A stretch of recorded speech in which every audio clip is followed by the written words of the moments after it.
सरस्वती मैया के करले प्रणाम। अइले बसंत पंचमी चले गे जान, सरस्वती मैया के करले प्रणाम। चल चल दर्शन कराई देबो, पूरा मंदिर घुमाई देबो। चल चल दर्शन कराई देबो जान गए, पूरा मंदिर घुमाई देबो जान। अइले बसंत पंचमी चले गे जान, सरस्वती मैया के करले प्रणाम। अइले बसंत पंचमी चले गे जान, सरस्वती मैया के करले प्रणाम। चल चल दर्शन कराई देबो, पूरा मंदिर घुमाई देबो।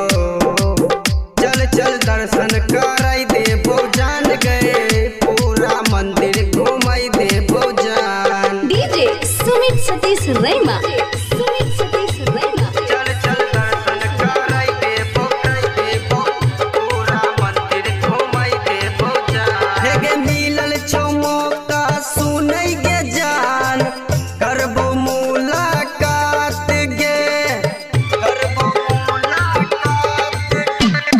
हंस बाली के कृपा जे हेतै त करबै बियाह दुनू साथ गे, करबै बियाह दुनू साथ गे, करबै बियाह दुनू साथ गे। अइले बसंत पंचमी चले गे जान, सरस्वती मैया के करले प्रणाम। चल चल दर्शन कराई देबो, पूरा मंदिर घुमाई देबो। डीजे सुमित सतीश रैमा, सुमित सतीश रैमा। चल चल दर्शन कराई देबो, पूरा मंदिर घुमाई देबो जान। हे गे हाथ जे हेतै माँ हंस बाली के, पूजबै चरनिया गे, पूजबै चरनिया गे। धूप दीप देखैबै मैया के, चढ़बै लाल चुनरिया गे, चढ़बै लाल चुनरिया गे, चढ़बै लाल चुनरिया गे। अइले बसंत पंचमी चले गे जान, सरस्वती मैया के करले प्रणाम।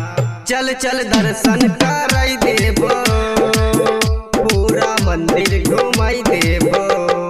डीजे सुमित सतीश रैमा, सुमित सतीश रैमा। चल चल दर्शन कराई देबो, पूरा मंदिर घुमाई देबो जान। हे गे हाथ जे जोड़बी हंस बाली के, पूरा हेतवर मान गे, पूरा हेतवर मान गे।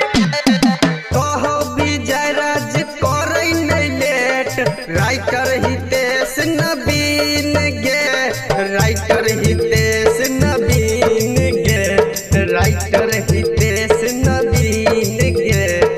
अइले बसंत पंचमी चले गे जान, सरस्वती मैया के करले प्रणाम। चल चल दर्शन कराई देबो,